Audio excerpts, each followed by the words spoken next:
When you say turn down the money, your business model is entirely dependent upon people enjoying and subscribing to these journalists. Exactly. And you don't have advertising, which seems to be where the pressure comes in, is when advertisers either don't like content or they don't like particular points of view that people are espousing. Yeah, and I actually think that advertising, a particular kind of advertising, is the root problem that created a lot of these dynamics on the social media networks, where it's not just advertising, but it's programmatic advertising, right? Where, I'm not buying an ad on Joe Rogan necessarily, but I'm buying an ad to show to like Jimmy Smith, this person who I can target minutely. Mm-hmm. And so all of Twitter and Facebook and all these things, they sell these things that you can target down to the level of the person. And so the thing that the platform's ultimately aggregating is just a bunch of attention that maximizes how much of people's time that you have. And it doesn't actually matter what they were watching in between. Like the advertiser doesn't know or care unless it's embarrassing for them and they want to cause some stink. But that dynamic, the fact that business model works so well, and then they're doing the things that make them money and it pulls in a bad direction, is why we are the way they are. It's not like the people at Twitter are evil. Right. They're not trying to do bad. Like they're not. No, I think they think they're doing good. I genuinely do. And they probably have done a lot of good. I don't want to be so down on Twitter that we can't acknowledge that there's good things about it. There definitely are. Yeah, no, for sure. Listen, it gets out information. It's like if you want to find out what's going on, it's like the best place to go to immediately to find out, like, some country got overthrown, some chaos is happening somewhere in the world. At least you're getting something. And you're getting various perspectives. You're getting some boots on the ground perspective. You're getting some official perspectives. It's just the problem is like sorting it out. It's not a good platform for sorting out what's accurate, what's not accurate. It's like you just get, okay, let's see how this plays out. Like you get a little piece of the information, like, okay, let's see what the real thing is. Every new technology fucks things up, right? Every time we make something new, there's also like terrible consequences that we have to grapple with. And like when they came out with the printing press, it like broke the world. You got like the Protestant Reformation. It was a whole thing. And I think we're living through one of those things where we've got this, like, for the first time very quickly, every human being in the world is wired together into one giant network, and like paying attention to this thing is insane. And we shouldn't expect that that goes over smoothly and everything just works perfectly the first time. It's going to make a mess, and we're going to have to figure out how to make it serve us. It's kind of wild that there's really only one, though. When speaking about Twitter, it's kind of wild that there's really one place where people go to bitch about things.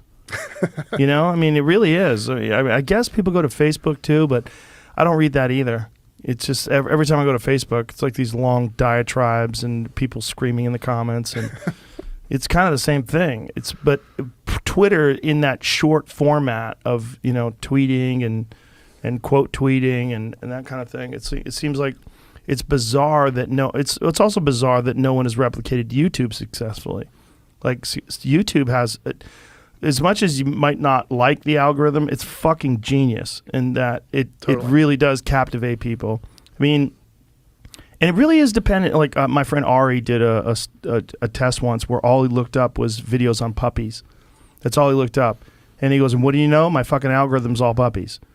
And he goes, it's really, the problem's not the algorithm, the problem is people. Yeah. And that really is, I mean, if you go to my YouTube feed is mostly nonsense in that it's mostly mindless things that I enjoy watching, like professional pool and hot rods and stuff like that. Mostly stuff that's non-consequential. And then occasionally some deep dive into some World Economic Forum conspiracy. I'm like, oh, fucking Christ.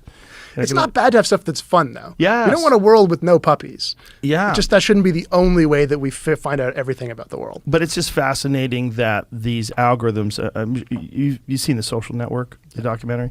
I mean, I think what those folks have kind of exposed that worked in these social media companies is that they knew what these algorithms were going to do, and they did it anyway. And they know where this is going, and it seems to be going in a terrible way. That it looks like civil war or some sort of horrible divide of our country, just based on human nature applied to this very disruptive technology. Yeah. It's scary shit. It really is. I mean, This stuff was going through my head when I did the stupid essay in 2017. And at the time, it was like, even saying that out loud, even being like, there could be a civil war, was like, felt insane. insane. But I'm like, but look at, like, just play the movie forward. Like, what happens? Tim Pool said that on my podcast years ago, and I thought he was just going way too over the top. He said, I think we're going to civil war. I'm like, what the fuck? Come on, man. Relax. But now I'm like, ooh, maybe he was right. I mean, Let's not, though. It would be better if we could, if for we could sure. not. Let's by a not. wide margin. By a wide margin. Let's not. But at least we are most certainly in some sort of a battle of ideas that is so uncharitable and so rigid in its its sides and its ideologies. It fucking freaks me out. It freaks me, the lack of nuance and perspective and the lack of objectivity in recognizing the flaws of both sides. I mean, obviously see that in politics, right? You're always going to see that where the people that are in the positions of power, whether it's the White House press secretary, they're always going to give you the best possible spin on everything they can. And when the questions get weird, they end the conversation and they leave. Yeah. They're just trying to propagandize. They're just trying to promote a certain thing. The trap is believing that it's a battle between these two teams. It's like the left versus the right, and that the other team is so bad that whatever our team does to fight them is necessary and justified. That's the trap.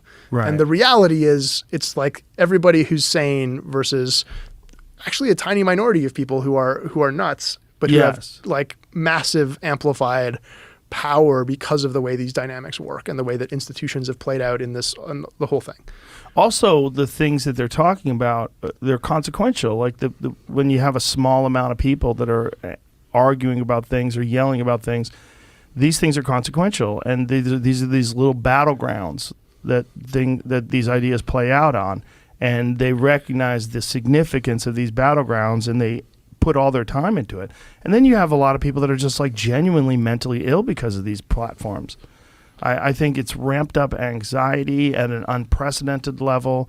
I mean, and there's some people that it carries over. I have some friends that are on Twitter too much, and then we'll go out to dinner and they carry Twitter out into the regular everyday life. And Right. I'm like, this is what's wrong with it. Like, here we are right now. It's Austin. It's beautiful. Like, we're having dinner, having a good time. And you're freaking out about some argument